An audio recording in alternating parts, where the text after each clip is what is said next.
Usa ka pagtuo, usa ka tingog, usa ka katawhan.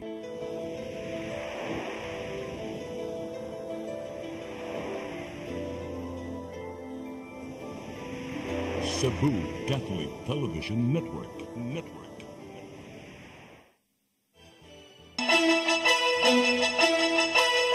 Uluhan sa mga balita sa Sayri 47. Tungod sa pagbuto sa bulkang Canlaon, forced evacuation sa mga residente sa barangay sa Canlaon City gipatuman.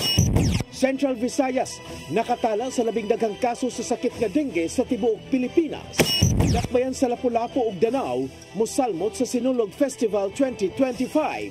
36 anyos nga badyaw nga high value individual na dakpan sa buy-bust operation. Sugbo, Kabisayan ug Mindanao, Pilipinas ug katawhan kutos maabot sa tong Sibya sa tibuok kalibutan mayong hapon. Live kita karon sa CCTN Channel 47 ug kini ang tulumanon sa nag-unang kasayuran nga angay natong masayran. Sa nga ni Attorney Danica Caballes, ako si Dennis Tabar ug kini ang Sayri 47.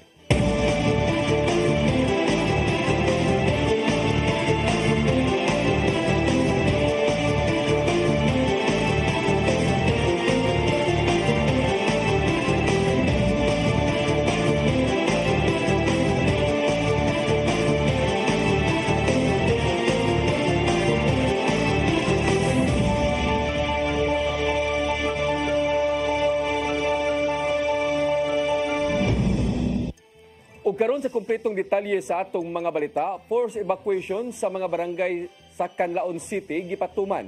Subay na sa gibantayang kahimtang karon sa Canlaon Volcano. Gipahimangno usab ang PBOK sa pagtumaw sa lahar nga dasa na sinating nga pag-uwan. Ang kasayuran ihatod ni Gian Navarro.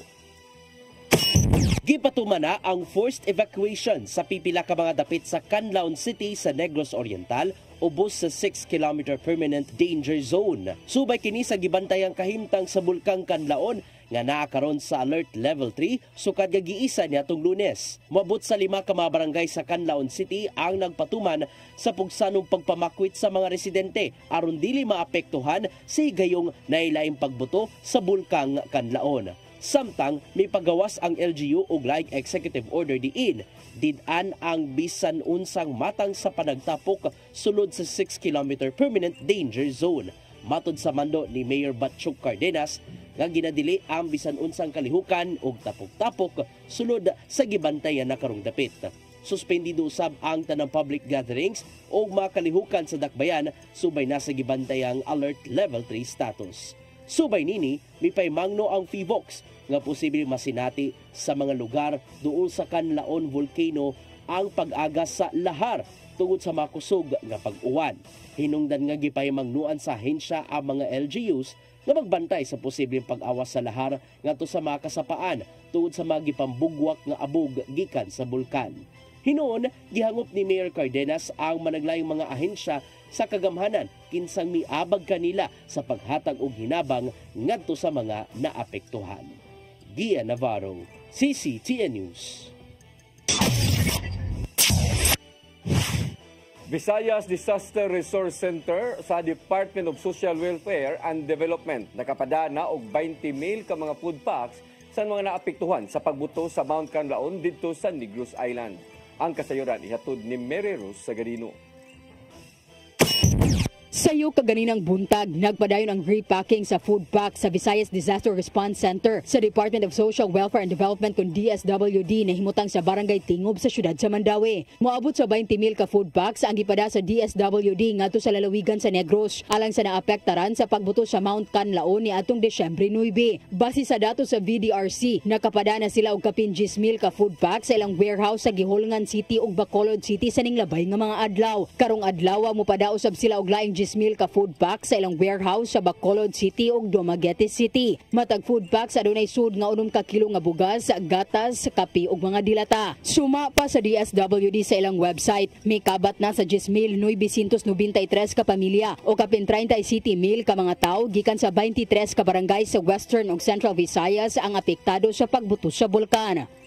Mary Rose Sagarino, CCTN News. Central Visayas mo'y nakatala sa labing daghang kaso sa sakit nga dengue sa Pilipinas gikan sa Enero 1 hangtod na sa Disyembre 9 karong tuiga. Mato ni Dr. Marie-Elaine Nelio sa Philippine Pediatric Society sa Central Visayas Chapter nga nalabwan pa niini ang National Capital Region. Gikan sa tuig 2015 hangtod sa 2022, ang Barangay Guadalupe mausay nag-una nga dunay 1,781 ka mga kaso. Gisundan kini sa Barangay Lahug nga adunay 1,219 ka mga kaso, samtang sa Barangay Labangon adunay 1,128 ka mga kaso. Samtang gitug-an usab ni Dr. Ronald Limcho nga sa mga nasod sa Asia, ang Pilipinas usab mo'y adunay labing daghang kaso sa dengue nga gisundan kini sa nasod sa Indonesia ug Malaysia. Tungod niini, nanawagan ang grupo nga gikinahanglang palig-unon ang gubat batok sa dengue.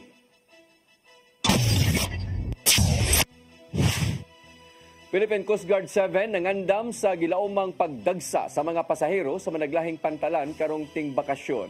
Apil usab sa mga mubantay ang mga sakop gikan sa Coast Guard Auxiliary. Ang kasayuran ihatod ni Gian Navarro. Nangandam na ang Philippine Coast Guard 7 alang sa pagdagsa sa mga pasahero ngadto sa mga pantalan paingon sa tagsa-tagsa nila mga probinsya. Aron mapahugtan pa, gikatakda nilang ipatuman ang heightened alert status sugod karong Disyembre 13 hangtod Enero 6 sunod tuig. Gipasabot ni PCG-7 Commander Weniel Azcuna nga magsugod na sa pagpatrolyar ang ilang mga sakop nga i-deploy sa managlaing pantalan. Kini aron mapatuman ang hugot nga seguridad ug masiguro ang luwas nga pagbiyahe karong ting bakasyon. Mao nay direktiba sa ato dito sa atong higher headquarters sa Manila na to always be prepared, especially na i-anticipate na nato ang pagdagsa sa mga pasahero diri sa atong mga pantalan sa kaning pag-celebrate nato sa Pasko o sa bagong tuig. Gawas sa inspeksyon sa mga musulod sa pantalan, subay usab sa Coast Guard personnel ang matagsakin ng pandagat nga mularga. I-deploy usab sa palibot ang K9 units aron masuta kung aduna bay mga dalang kontrabando ang matag pasahero. At sa ato ang mga ship owners and ship operators, we are in collaboration with them na ma-ensure na ang atong mga barko diri sa Central Visayas ay seaworthy para maproteksyonan nato ang atong mga riding public. Samtang muabag usab sa paghatag og seguridad ang Coast Guard Auxiliary District Central Visayas karong holiday season. Matod silang National Director nga si Vice Admiral George Lim nga voluntaryong mutabang ang ilang mga sakop sa pagpahugot sa mga pantalan. We will help the Philippine Coast Guard in all port arrival and disembarkation in all ports in the whole Philippines. Ilang tuman sa mga volunteers ang Coast Guard District Auxiliary aron mutabang sa mga inisyatiba sa Philippine Coast Guard. Gawa sa paghatag og hugot nga seguridad, mutabang usab ang ilang mga kauban sa managlahing outreach programs sa ahensya uban ang managlahing sektor. So we have four. We have the Oplan Kaluluwa, we have the Oplan Semana Santa, and then this December we have the Oplan Christmas and New Year. So I'm urging all my auxiliary to help the PCG or the Philippine Coast Guard, assist them for the influx of passenger in all ports nationwide. Navarro, CCTN News. Kagamanan sa dakbayan sa Sugbo nangandam sa umabot nga citywide clean-up challenge karong nga Sabado. Hatagan og pagtagad sa mga musalmot ang pagpanglimpyo sa mga dagkong sapa dinhi sa syudad. Ang kasayuran ihatod pagbalik ni Gian Navarro. Nangandam ang Cebu City Government sa ika-18 nga Citywide Cleanup Challenge nga may tabo karong Sabado sayo sa buntag. Gibutyag ni Vice Mayor Donaldo Ontiveros nga tagad og pagtagad sa mga halapad nga pagpanghinlo ang mga dagkong sapa sa syudad sa Sugbo. Sa habig sa pampublikong sektor, mutabang ang mga department heads ug ilang mga kawani sa City Hall sa paghinlo. Si Ontiveros adunay na dawat nga assignment unsang sapa ang ilang hinloon uban ang mga volunteers. It's my second time to conduct this diha sa Sitio Mahayahay to Pasil. Daghang salamat kap Amo de Gracia sa opportunity nga matrabaho ni nato diha. It's my second time there. The other one was in Tinago. Dapoy no napasalamat ni Ontiveros sa mga stakeholders ug managlaing sektor nga nipaambit sa ilang tabang sumaabot ka clean up drive. Nakadawat usab sila og pledges gikan sa pribadong sektor ug ubang organisasyon aron himong sayon ang maong kalihukan. Ako lang balik-balikon kita na gyud tay responsibility, dili lang manglimpyo na sad unya mahugaw na sad pipila ka adlaw.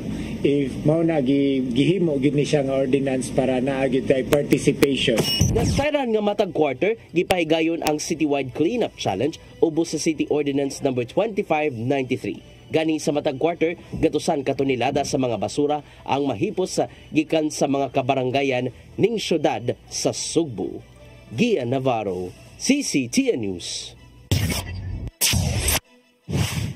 Giuyunan sa mga kongresista o senador ang final version sa General Appropriations Bill alang sa 2025 national budget nga mokantidad og 6.352 trilyones ka pesos. Gipanguluhan nila ni House Speaker Martin Romualdez, Senate President Francis Escudero og author sa mao nga balaodnon nga si Senador Grace Poe ang bicameral hearing karong adlaw. Sumapa ni Senate President Pro Tempore Jinggoy Estrada nga nagpabilin ang 733 milyones ka pesos ang budget alang sa Office of the Vice President. Daan ang nahukman sa Kongreso nga ang pagmino sa pundo alang sa Office of the Vice President gikan sa gipangayo niini nga 2 bilyones ka pesos subay na sa investigasyon sa paggamit sa confidential funds. Gikatakda kining ihatod ngadto sa buhatan ni Presidente Ferdinand Bongbong Marcos ang nauyunan nga budget aron kini pirmahan sa gikatakda nga panahon.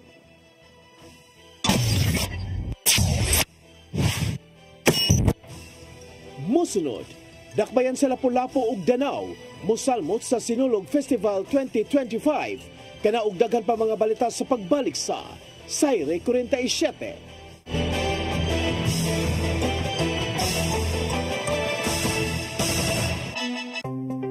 Discover the beauty of the Philippines.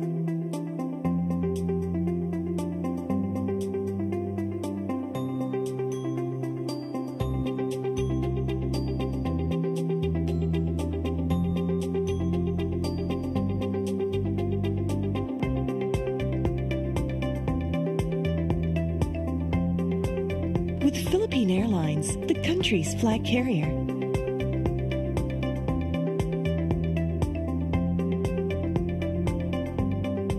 The airline that lets you feel the warmth of the nation.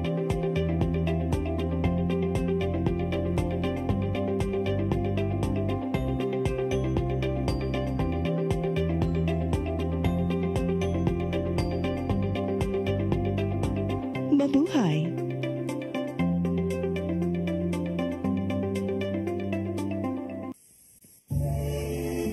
Ben Zubiri, kompositor, artista sa bantawan, pelikula o radyo. Mas nailhan sa ngang Iyo Carbo. Si Ben Zubiri ang isuwat sa way kamatayong awit Matod Nila.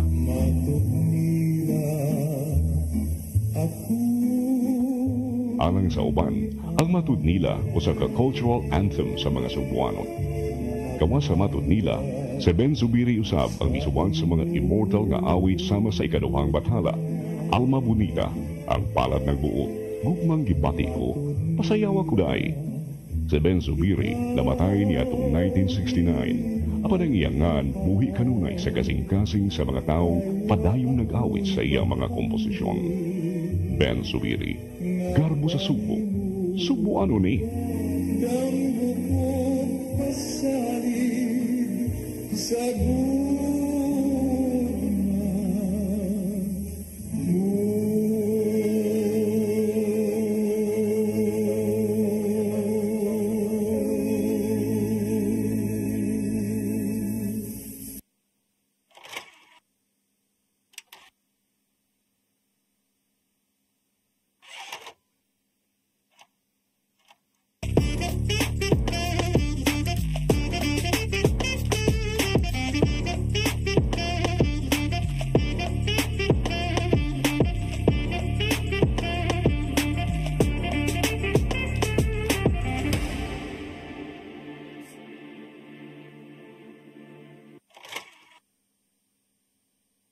Start today. Unlock the secret to a healthier you. You're worth it. Health is wealth. Health Plus. CC Flow and Health Milk Plus. Health is wealth. Your path to a new start. Nutrition, exercise and elimination, water, sunlight, temperance, air, rest and recreation, and most of all, trust in God. Learn from our doctors. Be blessed by the testimonies of our overcomers. Ang inyong programa, Alam sa may sakit, walay sakit, ug dili ganahan magkasakit. Ozone Med Wellness Clinic New Start. Napapanood every Saturday 8 to 9 a.m. Og ang replay airing matag Miyerkules 1:00 hangtod 2:00 sa hapon. Dinhilang sa CCTN Channel 47. New Start, Ozone Med Health and Wellness Talk.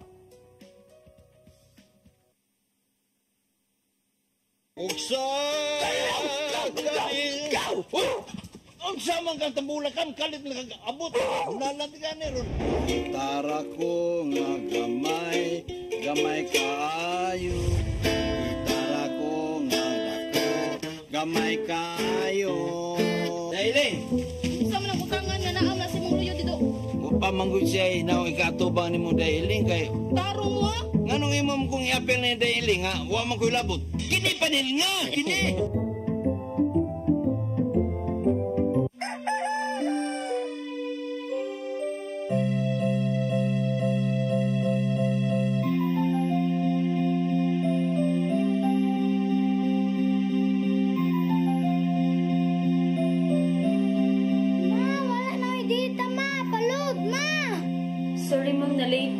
Nangita pa mong gugod para internet sa kong anak nga. Ay, wala na yung problema. Pag sinisibo. Sinisibo, sinisibo. For your internet connection. And for the signal of your cable TV. So fast and straight the transmission to your phone. Sinisibo. Sinisibo, sinisibo.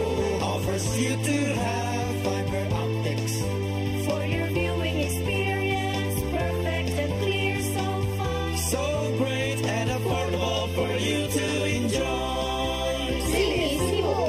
Sinisibo Television Network Incorporated offers fiber to the home broadband internet bundled with fiber to the home cable TV connection.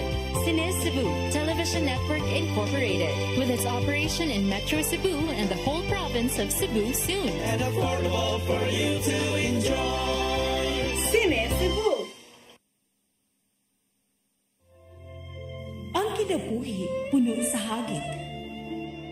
Sugpil na ka, Dria! Ay, paginarte! Magdita ka! Puno sa pangutana. Bata pa gani ka kayo? Nagpuyap-puyap na ka? Kinsa man ang mga sakitin nato din ay karoon ang kinsa! Kung si buti mo'y pasabot, Daddy! Puno sa luha. Pagpili pa, ako nga imong anak o kanay imong mga babae. Kasuko. Yung ano pa? Ano itang ka ni Papa? Apan bisan mangit-ngit pa ang imong kalibutan, aduna pa'y nagpahiping kahayag. Aduna ka pa'y kasumbungan. Mga laman, hanap na. Dear Tatay, tunog na unlod na. Nganong handong na. Wailaing pagi aron masabtan nato ang Biblia. Kinanglan nga doon na tayo relasyon kang Jesus. Hangtod sa layan natong panaguban, kagang salamat. Shalom. Tunog na unlod na.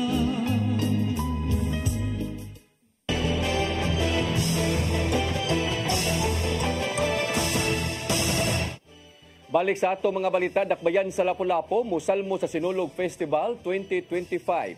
Isip competing contingent. Samtang gipahibaw usab ni Mayor Mex Durano nga musalmot usab ang Danau City sa maong kompetisyon. Ang kasayuran ihatod ni Crystal Joy Filerca. Gikumpirmar ni Mayor Junior Dahongchan nga mosalmot ang dakbayan sa Lapu-Lapu isip competing contingent sa Sinulog Festival 2025. Naengganyo ang mayor nga mosalmot tungod kay matod pa niya aron nga masagunson ang pagpromote sa turismo sa dakbayan. Mahinumduman nga ang dakbayan sa Lapu-Lapu nagmalampuson sa ilang pagsalmot sa Pasigarbo sa Sugbo ug Kasanggayahan Festival ning tuiga human makaangkon og pwesto sa maong mga kompetisyon. Maong malaumon ang mayor nga magpadayon ang ilang kadaugan hangtod sa Sinulog Festival 2025. Ani karon na urabag gusto nato nga ang atong winning stage nato mapadayon, no? Gikan sa Pasigarbo, daog ta sa Kasanggaya. So base na lang. Nining gayuna ning pag-compete nato sa 2025 mudaog ta. Kini maoy unang higayon nga mosalmot ang dakbayan isip competing contingent ubos sa administrasyon ni Mayor Chan. Giangko ni Gary Lau, ang officer in charge sa City Tourism Office, nga mas dako ang ilang contingent karon kaysa sa Pasigarbo sa Sugbo. Gibana-banang moabot og dulan 500 ang Lapu-Lapu contingent, nga gilangkuban sa 96 ka dancers, 24 ka ritualist, 2 ka choreographers, 10 ka dance masters, ug ang uban ni ana mga propsmen ug working staff. Dugang usab ni Mayor Chan nga lahi na usab ang ilang ipasundayag sa gipangandamang kompetisyon. Usa sa ilang ipakita ang panginabuhian sa Barangay Mactan nga mao ang carving nga garbo gihapon sa dakbayan.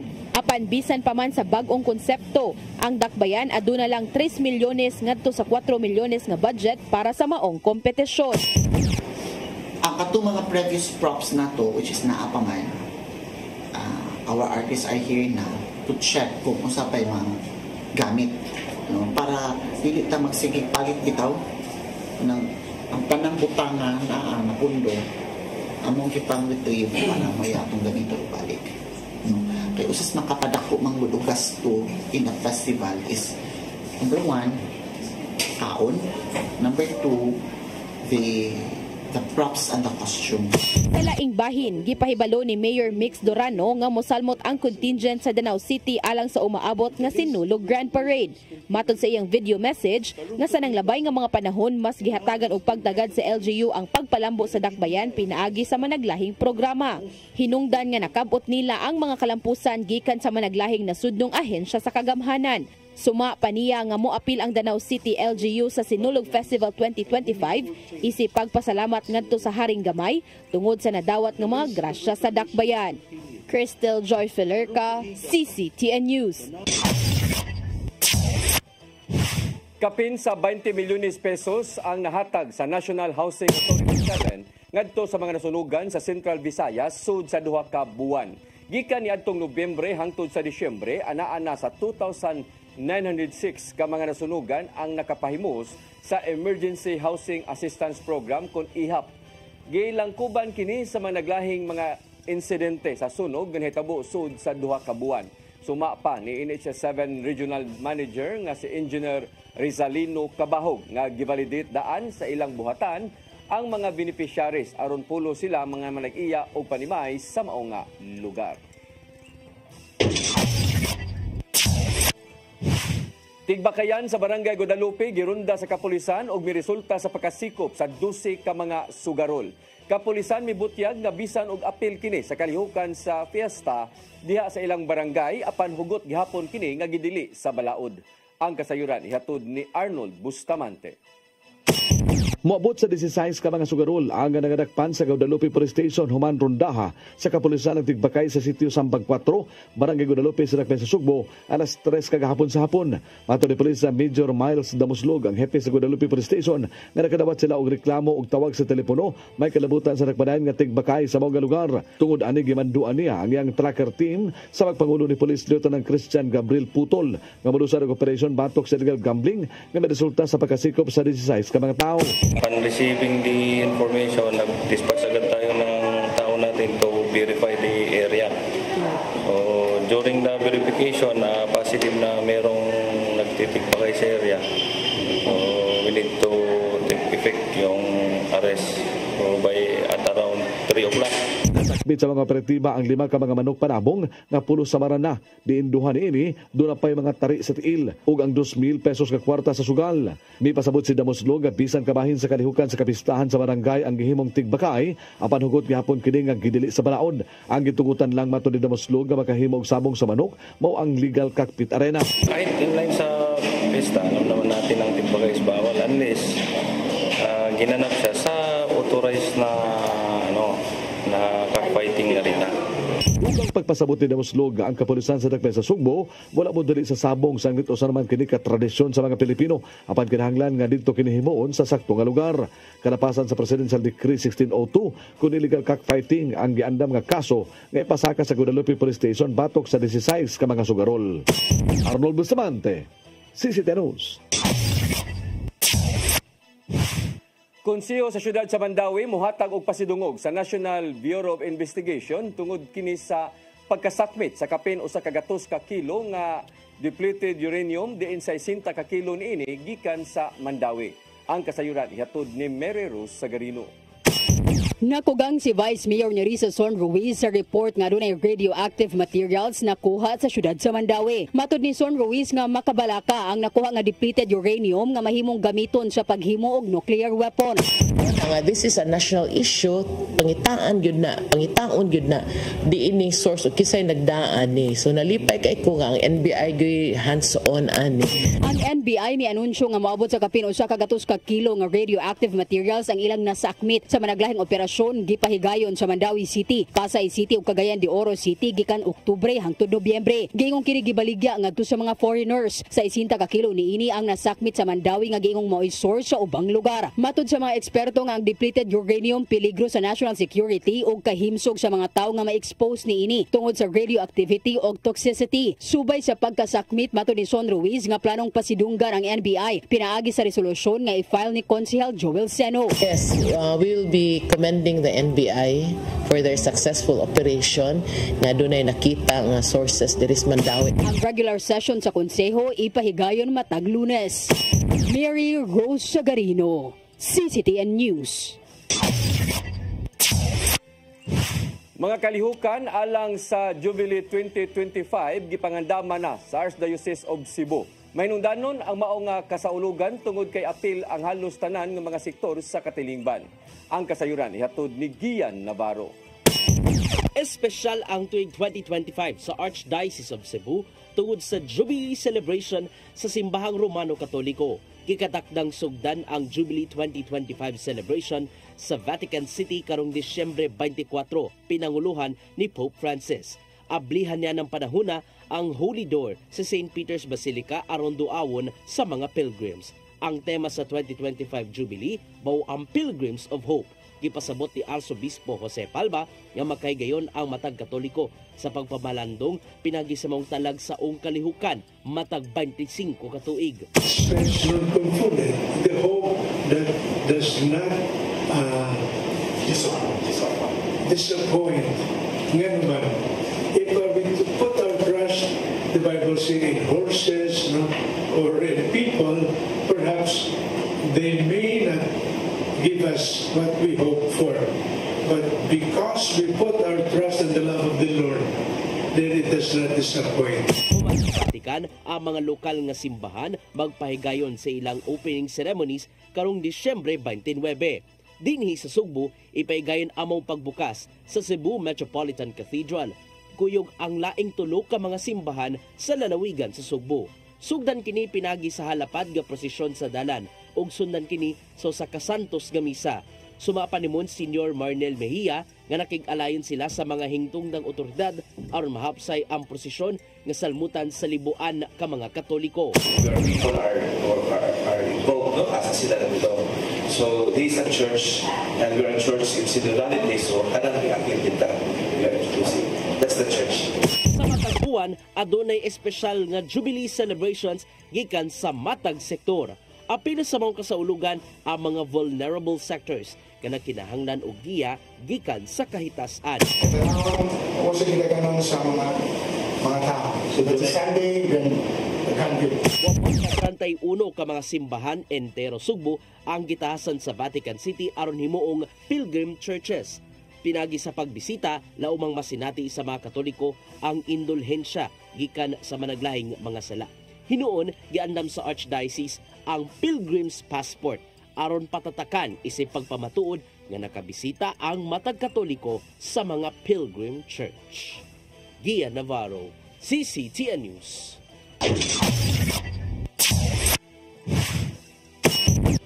Mosunod, 36 anyos nga badyaw nga high-value individual nadakpan sa buy-bust operation. Kanaog daghan pa mga balita sa pagbalik sa Sayre 47.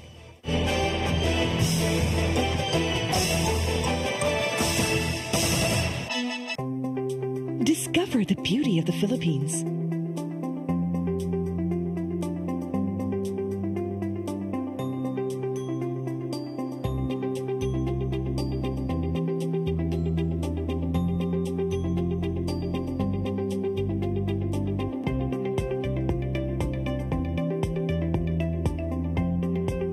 With Philippine Airlines, the country's flag carrier.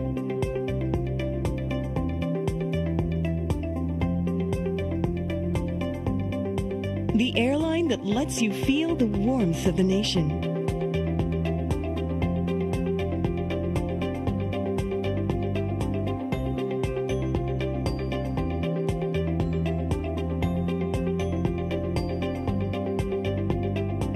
Mabuhay!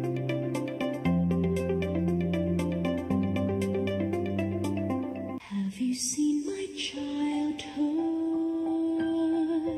Rochelle Rocky Vega, Communication Arts graduate sa St. Teresa's College. Winner sa Cebu Pop Music Festival. Iyang naangkon ng national recognition dihang bidaog sa Search for the Ultimate Born Diva.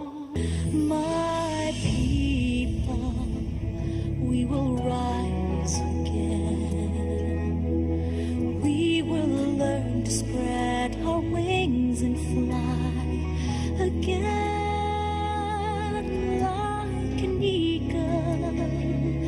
To the distant dawn, ikaw ang aking hiniling. Sa habang buhay ay makapiling, ngunit mahal. Ang iyang bulawanong tingog mo'y nagtuloy sa mga Subuanon nga kanunay mapagarmuhon sa iyang naangkong kalampusan. Ay ikaw and no more tattered lives this time tomorrow. Rocky Vega, karon sa Subo, Subuano ni. We will rise again.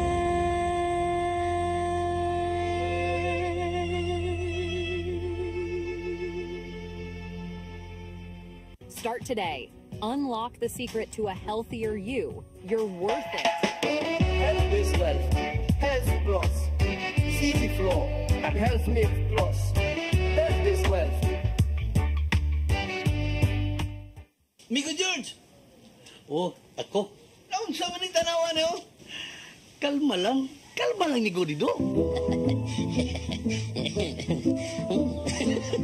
Sila Godido, mga mo sa susili.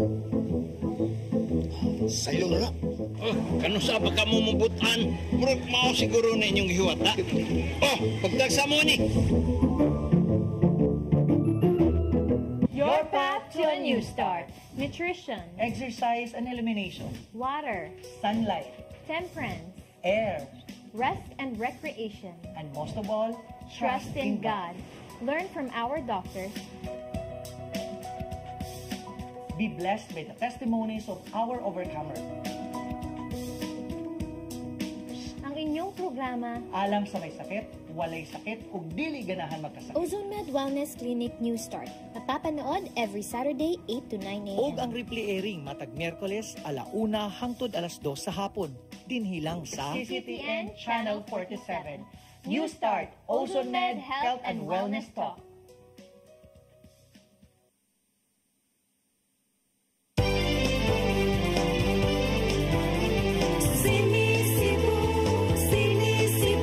For your internet connection And for the signal of your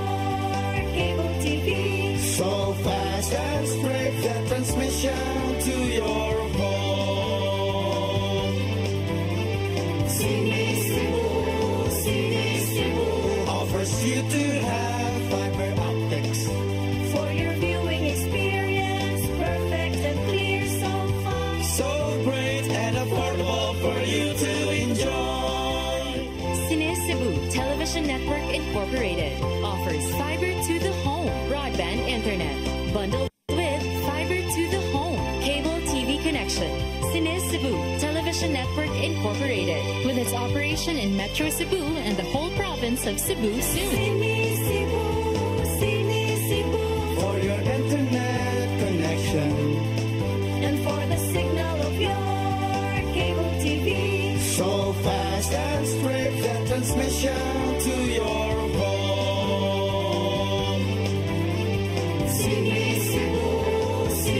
Cebu offers you to have fiber optics For your viewing experience, perfect and clear so far. so great and affordable for you to enjoy.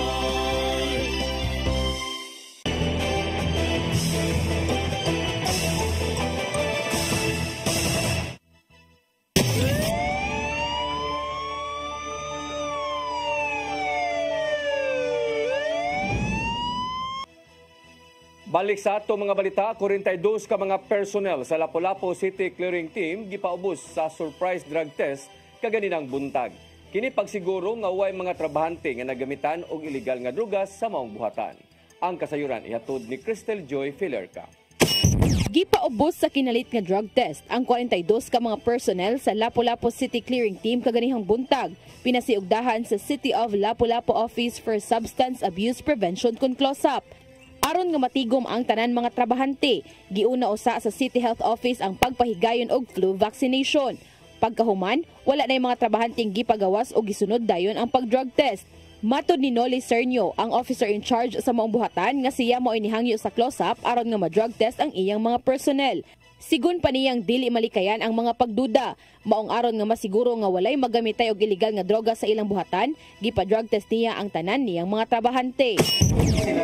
To sure nga ako mga tao is clear sa ilahan nga wag sila mag-front of mga tao.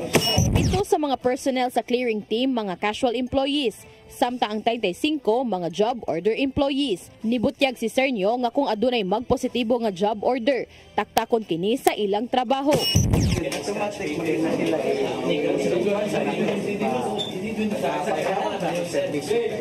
nakatama sila. Bawal na bayan nga mag-service sa government nga naka-positive ka sa ilaw. Samtang kung casual employee ang magpositibo, magdepende na kini sa rekomendasyon sa mayor. Kini mo yung unang higayon ning tuiga nga gipaubos sa surprise drug test ang mga trabahante sa maong buhatan. Apan sigon pa ni Cernio nga matag tuig ang ilang drug test sa mga trabahante. Dugang pa niya nga sa nilabay nga tuig, adunay nagpositibo nga trabahante apan lahi pa ang nagdumala sa maong buhatan. Crystal Joy Filerca, CCTN News. Napusasan ang usa ka sakop sa Badjao Community sa buy-bust operation sa Block 7, Barangay Sawang Calero ning Dakbayan sa Sugbo kagabi. Nasakmit gikan kang Suji Diring Leo alias Badjao, 39 anyos nga taga Sitio Naba, Barangay Mambaling ug lumad nga taga Zamboanga City. Sa ang napo ka mga pakete nga gituang shabu nga motimbang og kapin usa ka gatos ka gramos, mo'y nasakmit gikan ni Badjao kinsa nalakip na sa listahan sa PNP isip high value individual. Mibutyag si Badjao nga naa sud sa Cebu City Jail ang iyang kontak apan nagdumili kini sa paghingan. Kalapasan sa Comprehensive Dangerous Drugs Act ang atubangon nga kaso batok sa dinakpan.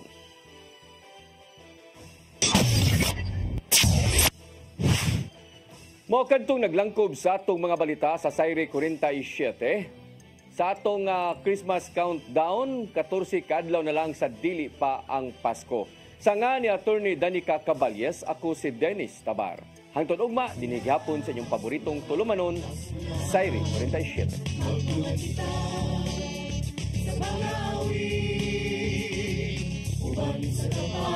Sa